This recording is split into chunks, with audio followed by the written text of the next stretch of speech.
Hello friends, welcome to Adisati, our partner in education. In this video, we will be discussing three concepts under law of torts, that is nuisance, defamation and malicious prosecution. So let's start with the concepts.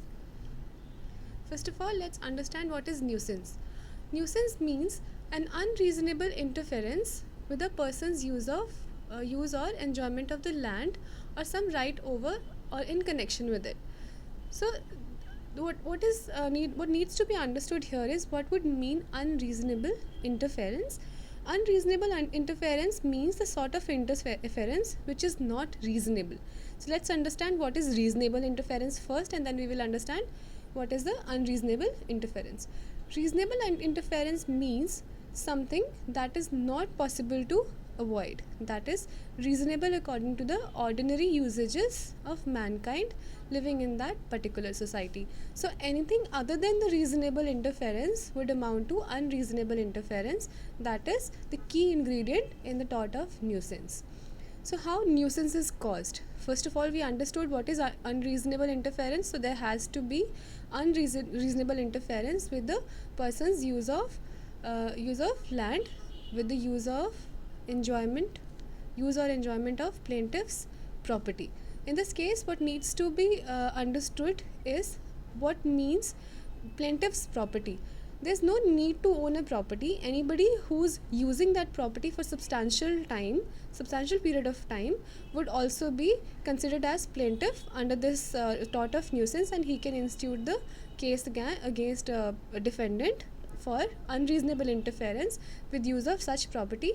For example, a tenant can also institute a tort of nuisance, a tort case in case of nuisance against the defendant.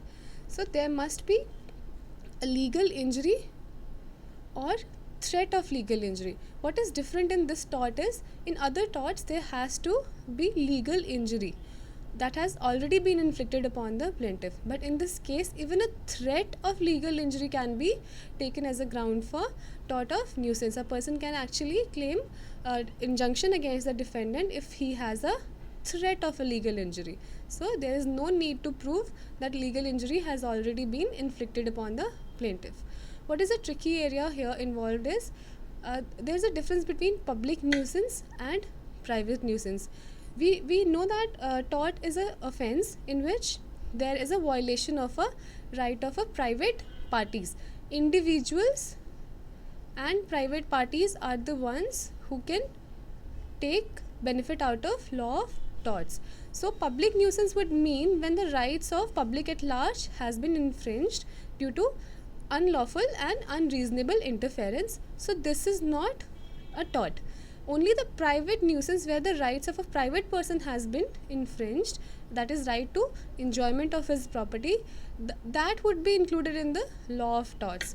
Public nuisance is a crime under IPC. So anybody who institutes a case on behalf of the society in case of a public nuisance would go under IPC, not under the public nuisance. However, there has been an exception to it. For example, if there is a person who is inflicting harm upon a society by parking his cars on the road. For example, somebody is parking, this is a way and these are the houses of people on this road, and somebody, for example this person, is blocking this way, and all these persons living on this road, their right to enjoyment of this road has been infringed. So all these people can go under IPC to the court of law for public nuisance. However, if this person proves that there is a special damage which is occurring to him other than the people living in this society, then he can on his own go under private nuisance in the tort case. But if there is no special damage, in that case it would not be taken under the law of torts. It would be taken under IPC, that is Indian Penal Code, as a public nuisance case. Okay, so this is a tricky area. Let's understand what would amount to an interference. There has to be reasonable interference, as we already discussed. So points to remember while deciding reasonability of interference are: there has to be a balance between the rights of a person to do what he likes, rights of a person to do what he likes and the right of his neighbor to enjoy his peace and not to be interfered with. For example, if I play music, I have a right to do whatever I want to, but I need to take care of this fact that my neighbor is not getting disturbed, because he has a right to live in peace also. So his right is not to be interfered with. There has to be balance between my rights and my neighbor's rights. So unreasonable according to the ordinary usages and requirements of the people. Ordinarily how people live, that is the criteria to understand whether the interference is reasonable or not.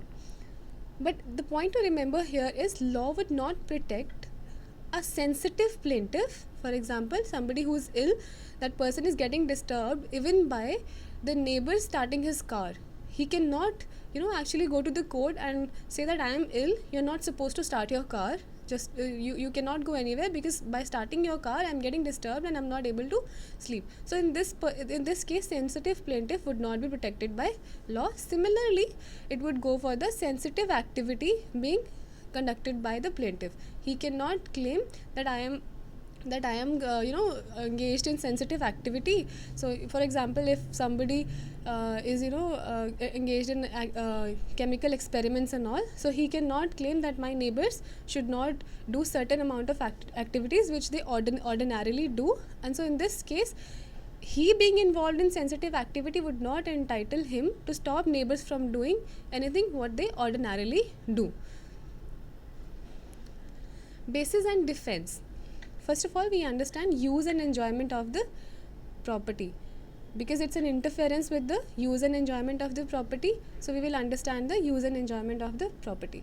It's slightly confusing because it does not, the use and enjoyment of my property would not mean I can do whatever I like on my property. We already discussed, if I want to play music in my house, it doesn't mean I can play it at full volume and I cannot disturb my neighbors. Another thing is passerby cannot complain. Only somebody who's using and enjoying the property, that person is affected by any act of the neighbor's house, like now loud nuisance. For example, somebody who lives next to my house and I'm playing music, that person is getting disturbed, so that person can actually claim the tort of nuisance. So anybody who passes by my house and he cannot complain that you're playing loud music and I'm getting disturbed. So passerby cannot complain. Must have a property. It does not mean that you have to be the owner of the property. It means that you have to be substantially using that property. Using the property. Like we already discussed, a tenant can also take the claim under tort of nuisance. Next thing is legal injury or threat to injury. We already discussed, not like other tort cases where actual damage has to be done. It is not necessary in the case of nuisance cases. Even a threat to damage is enough to institute the case of nuisance against another person. Injunction can be brought against defendant even though damage is not there yet. For similar thing has been said in this case, that if there is a threat that you will be disturbed by the second next party defendant, then you can take the injunction against the defendant from court even though there is no damage has been occurred. What are the defenses which will occur against the nuisance? First is prescriptive right. The literal meaning of prescriptive is acquired. So it is an acquired right. The law says if you have been doing certain activity for 20 years without any interference, then you cannot be stopped on 21st year from doing this activity by your neighbor on the claim that that person is getting disturbed. For example, X is a musician. It's been 20 years he's living in a locality and he plays his piano or whatever musical instrument he plays. He's been playing this instrument for 20 years. Why his neighbor cannot put a claim against him first year claiming that he's getting disturbed from it? Because X has acquired a prescriptive right by doing so for 20 years, so he cannot be stopped from doing that after 20 years, that is on 21st year. Next is statutory authority. Statutory authority means you have been authorized by a statute or law to do certain act. It is also called big brother defense. If any law or statute allows me to do certain act, the other party who's getting who's getting any kind of harm would not be able to stop me from doing that, because I have statutory authority. What does not work as a defense against nuisance? For example, if somebody takes a defense that I was doing something for public good, in the similar case when X was blocking the road, he cannot say that I was blocking this road for any public good, because there might be some function or public function or charity function going on here. So he blocked this road for like 10 days. So he cannot say this function was conducted for public good, so I am allowed to block this road. So this defense would not work in case of nuisance, because people living here in this locality are getting disturbed and there is a tort of nuisance. Another defense, that is reasonable care, it would not work in the case of nuisance. He would say that there was another way which is 3 kilometers long for these people to go anywhere. It's 3 kilometers long, so he would say that I took reasonable care, I knew that there's another way which they can use, so I took reasonable care and I am allowed to do that. So this defense would not also work in nuisance cases. Another thing is plaintiff came to nuisance, right? So this person who is blocking this road, for example, this person Z has shifted to has bought this house like 2 days after the blockage of this road. So X would not be allowed to take a claim that Z voluntarily came to the nuisance place, so he is not allowed to take the case of tort of nuisance in the court of law. So this defense will also not work. Example, coming to live next to the house causing nuisance, like coming next to the blockage, so he will not be allowed to take this defense that he is the one who came to nuisance, so he cannot, at least he cannot take the tort case to court. Let's take one example. Principle: whoever causes unreasonable interference to the right of another over his property and space is causing nuisance. Facts: Sohan and Mohan live next to each other in semi-detached houses. Mohan was a piano teacher and had a musical family. Sohan was frequently able to hear music coming from next door. It got on his nerves and he retaliated by making his own noise, beating trays and banging on the walls to an extent it was excessive and continuous. Decide. Let's take the options to understand what needs to be decided and who will be succeeding in case of nuisance. A. Mohan and family should not practice for a long time and disturb their neighbor. This is not the case. We need not to pass a judgment on whether what they should do and what not. Here the case is who will be held responsible for nuisance. B. Sohan is being unreasonable and causing nuisance. The mere fact that he was getting disturbed by Mohan's music would not entitle him to do anything against Mohan because he's actually started doing nuisance in retaliation. So it is not a justified thing what he's doing. So he's not allowed to do nuisance in retaliation to the nuisance being done by Mohan. So this can be an answer, that he is being unreasonable and causing nuisance. C. Mohan is entitled to remedy against Sohan's unreasonable interference. So Sohan is creating nuisance, so Mohan is entitled to a remedy against Sohan's unreasonable interference. In this case, what Sohan should have done, he should have either spoken to Mohan to stop creating the nuisance, or he should have taken it to the court, like Mohan is entitled to do in the case of Sohan's nuisance. So these are the two answers which suit best to this situation. So the right answer is D, both B and C, because Sohan is being unreasonable and causing nuisance. So Mohan is entitled to a remedy against Sohan's unreasonable interference. Let's take another example. Principle: any injury, harm, hurt or annoyance or anything obnoxious to the community or an individual by offensiveness of smell or appearance, by causing obstruction or damage, amounts to nuisance. So it is a very it's a different wording as compared to the previous principle in the previous example. So keep your very careful eye on the principle. The facts of the case are: cigarette smoking is not an offense in the city state of narcopolis. It's a uh, assumed state. However, the city transport authority has printed in clear terms on all its buses a prohibitory message against the cigarette smoking and its harmful consequences. Jamie is allergic to smoke. One day, he boards the bus and feels disgusted after seeing both driver and conductor smoking cheap cigarettes. He feels uncomfortable and asks them to stop smoking. However, they continue doing the same, claiming them to be privileged as the prohibition is not applicable on the state employees. Jamie wants to sue the state employees for causing nuisance. So we have to decide whether Jamie would succeed in suing the state employees. What would be the result of the case if he sues them? Let's take the options. Jamie will succeed as the act of state employees amount to nuisance. As per the facts, let's go to the principle.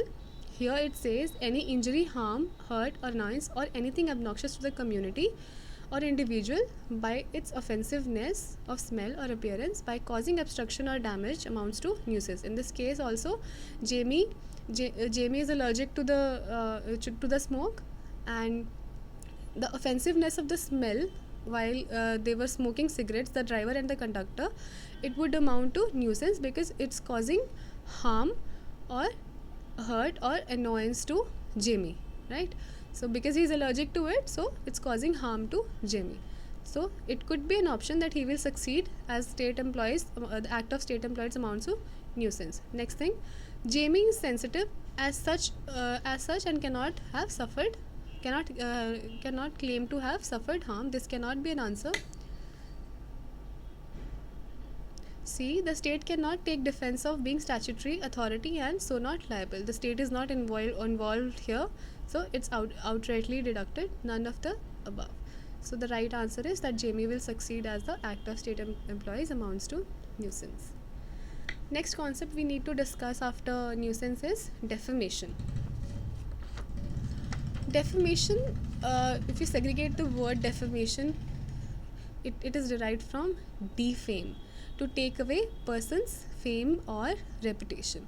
In tort law, defamation is causing injury to someone's reputation without any lawful justification. It's a very important term, without any lawful justification, and there should be a harm to the person's reputation. How defamation to be proven?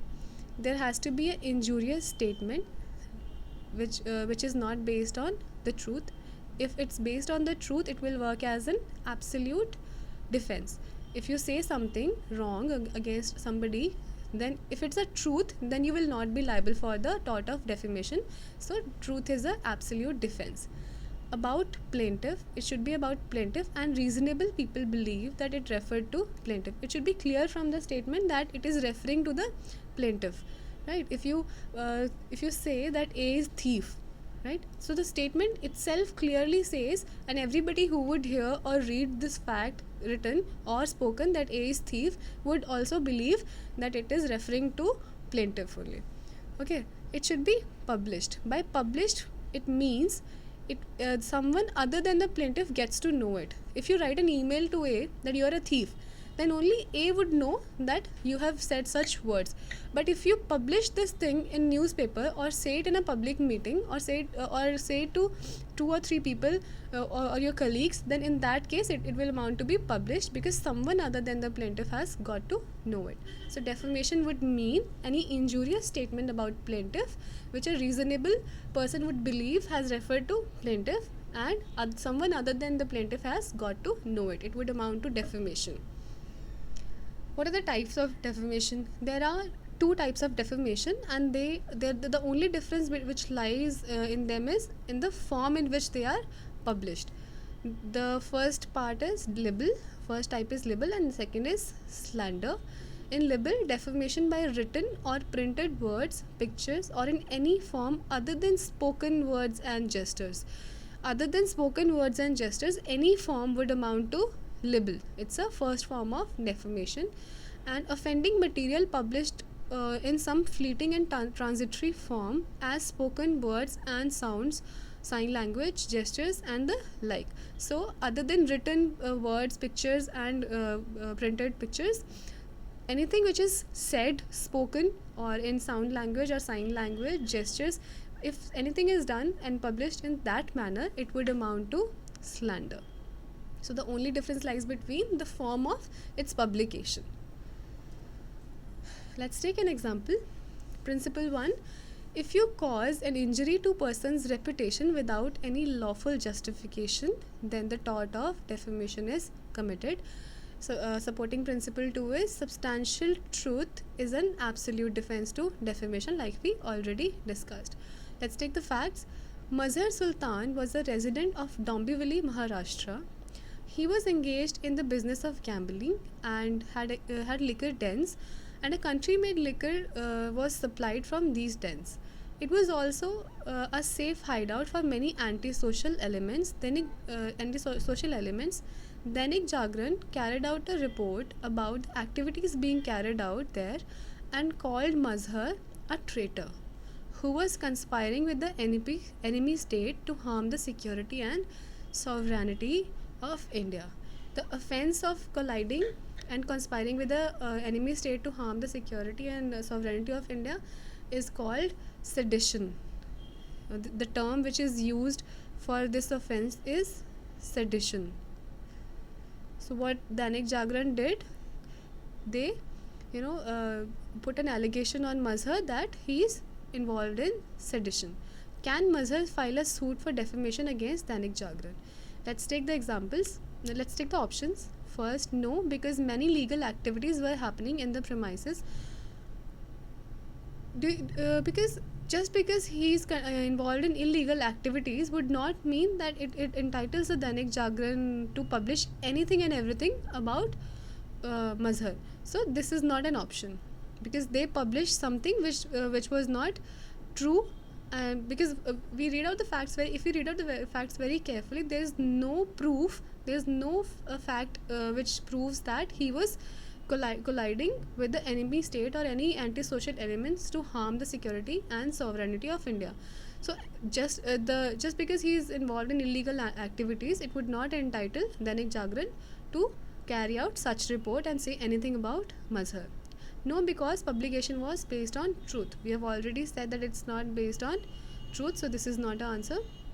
Next option is yes, because there is no evidence to attribute Mazhar Sultan to acts of sedition. Like I already told you that the whole act of colliding with enemy state is for harming the security of India amounts to sedition. So there is no proof that would attribute that there were acts of sedition by Mazhar or any fact that he collided with the enemy state. So this can be an answer, right?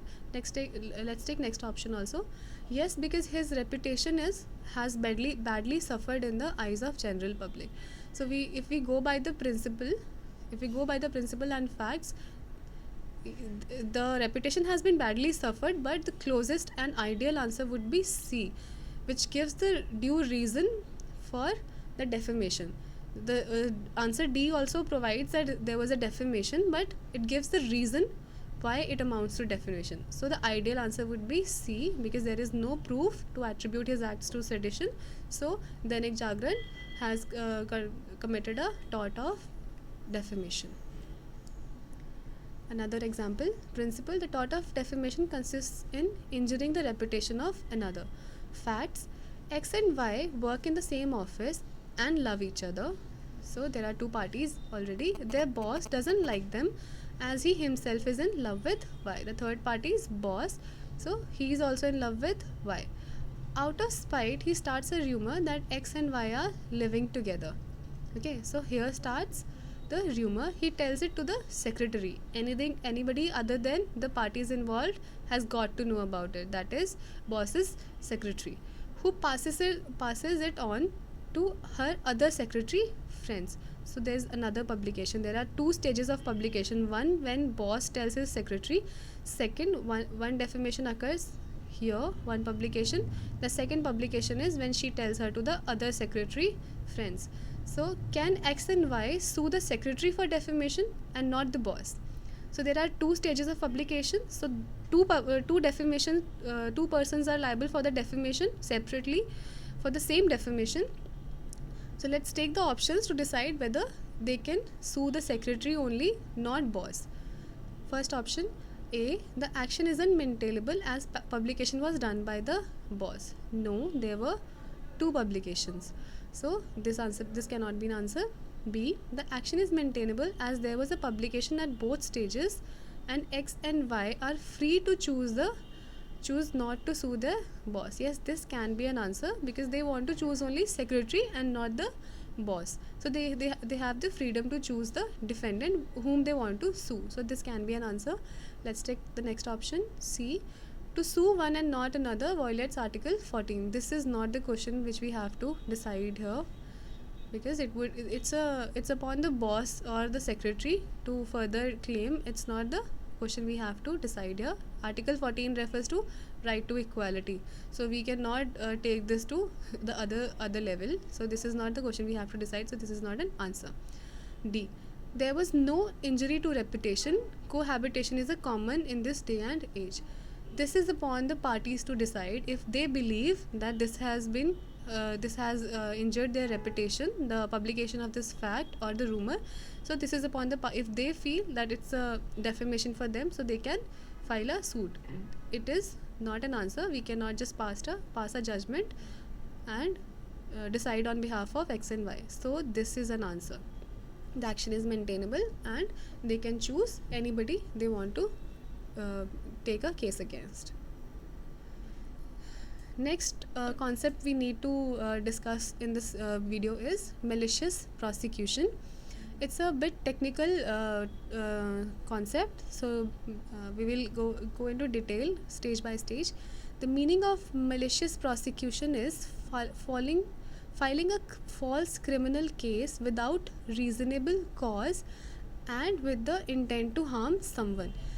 First thing we need to understand is malicious prosecution involves two stages of prosecution. One, where criminal case is filed. Second, where this case was with unreasonable cause and with an intent to harm someone. Then on the basis of this case, if the person has been acquitted, the whole act of filing a malicious case is a tort. So the person against whom the false criminal case was filed would file a tort case basis on this. So there is a history to tort case. There is a criminal case history to the whole process of malicious prosecution. So the offense of the tort of malicious prosecution would amount only when in history the criminal case was filed against the person. The stages or the essentials of this malicious prosecution are a prosecution by the tortfeasor. There was a criminal prosecution against a person, a tortfeasor who has committed a wrong. That person himself has started a case without a reasonable cause. There was no reasonable cause or belief that was underlying the case. With the malice means bad intention. Malice is a term used for bad intention. It was done with the bad intention to harm the plaintiff. The plaintiff should be acquitted. In the first case, when the criminal case was instituted, and the plaintiff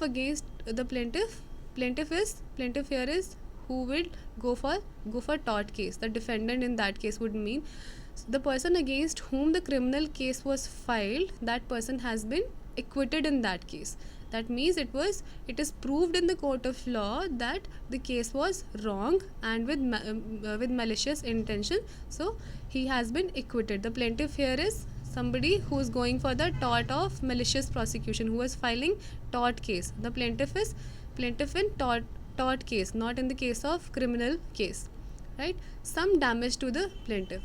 When the case is filed with a malicious intent, there is a damage that is caused to the person against whom it was it was instituted. So plaintiff will go to the court under the tort case of malicious prosecution for the damage that has been inflicted upon him during the first case. So it's a technical concept where there was a first case filed against a person. We will take an example to explain it further. A has filed a case of theft with a malicious intent against B. B is an innocent party, right? He is a defendant in this case. So in the case of theft, the court has acquitted him. It is proved that B was not thief. B is acquitted in this case, right?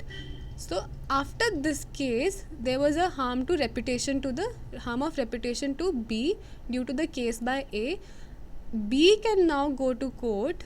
B can file a tort case of malicious prosecution.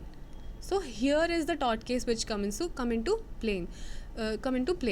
B would be defendant in the first case and he is the plaintiff in the second case. So this is the whole concept of malicious prosecution, right? It protects the person who has been given a harm by filing a false cases in the court of laws. It is in itself a tort against the person. We will understand this with an example. It will help you to understand the concept in a better way. Principle: a person who institutes a prosecution against another, there has to be a prosecution against another without any reasonable cause for the same with the malicious intention, is guilty of tort and malicious prosecution. In this principle, they have skipped the part of acquittal. So we will keep into consideration while deciding upon the facts. Krishna and Arjun are arch enemies. Once when Arjun's house is robbed, he lodges a criminal complaint reporting the same, and in order to take revenge and cause harm to Krishna, says Krishna is guilty. So he knows that Krishna is not the person who has robbed his house. To take revenge, he files a criminal case against Krishna. The police arrests Krishna, investigates the complaint, makes a report to magistrate stating that Krishna is not connected with the crime, which results in magistrate's acquittal of Krishna. Krishna sues Arjuna for tort of malicious prosecution. So what do you think that whether they will Krishna would succeed in suing Arjun for malicious prosecution? Applying the principle in the facts, it is evident that Krishna will succeed in the case of malicious prosecution, because it is clear that Arjun has filed a malicious prosecution case against Krishna with a malicious intent. Let's take another example. If a person acts with the intention to cause hurt without reasonable cause and institutes a proceeding against another, then the first person has committed a tort of malicious prosecution. Facts: Tara is the owner of a bookshop and she generally handles the daily business administration of her shop. Mistakenly believing that Ram, the shop's accountant, is crook, Tara initiates a proceedings against him. Ram, secure in his innocence, sues Tara for tort of malicious prosecution. Here she has mistakenly believed, so there is no malicious intent in Tara while instituting the case. Secure in his innocence means he has been proved innocent. Then he sues Tara for malicious prosecution. So will he succeed in the case of malicious prosecution or not? Let's take the options. A. Tara is not liable for malicious prosecution because she never had any malice towards Ram. This can be an answer because there is no malice. Second, Tara is not liable for malicious prosecution because she filed a suit under mistaken belief. This can also be an answer. C. Tara is liable for malicious prosecution because she has instituted a baseless case against Ram. Wrong. Because Baseless case, this is not the terminology used, this is not the criteria for deciding upon the malicious prosecution. The only criteria are that there should be a malified intent and without reasonable cause. So baseless case is not the criteria. Tara is liable for malicious prosecution because court held Ram to be innocent in the criminal case filed by Tara. This is another essential to the case of to the principle. So what this can be an answer. So when you have confusion amongst the answers, you give priority to the principle. What is given under the principle should be taken care of to find the ideal answer.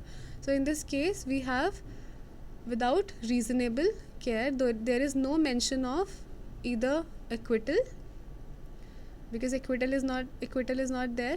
There's no mention of acquittal, so this option is striked out. And next is the only difference between these two options is that here it is given mistaken belief, and in this case it is given any malice. So there is no mention of mistaken belief in principle also. So the first answer is the ideal explanation to the reason that Tara is not liable. So this option is also striked out. When you have a confusion between the answers, first you give priority to the principle. If nothing is striked out after considering the principle second time, then you give priority to the facts. For example, if there was no clarity of malice also in principle, in that case we would have gone for the second option where mistaken belief is given in the facts of the case. So in this case malice would be taken priority depending upon the principle. Next example is principle. If a person acts with malice without reasonable cause and institutes a proceedings against another innocent person, then the first person has committed the tort of malicious prosecution. Let's take the fact. Sona and Chandi are childhood enemies and even as adults continue to be so. They have always hated each other, and now they run competitive cinema halls. Their rivalry has reached new heights. One day there is a break-in at Sona's cinema hall and the day's collection is stolen. Sona sees an invaluable opportunity and seizes it. He complains to the police, takes police and institutes appropriate proceedings against Chandi. The prosecution takes its course and certain pertinent and hitherto unknown facts come into light, and the court consequently holds Chandi guilty. Finally, after the proceedings are concluded, Chandi seeks to extract his revenge. He sues Sona for tort of malicious prosecution. So the whole facts say that even though Sona has taken the opportunity to take the revenge and filed a case, but ultimately it was proved that Chandi was guilty. The most important essential to the principle is that person should be innocent or acquitted in the court of law. In this case it was proved that Chandi was guilty, so he will not be able to take the case further because tort of malicious prosecution has not been there. So in this case Sona will not succeed in the case of tort of malicious prosecution in the court of law. So I hope the whole concepts all of these concepts are clear to you. Thank you.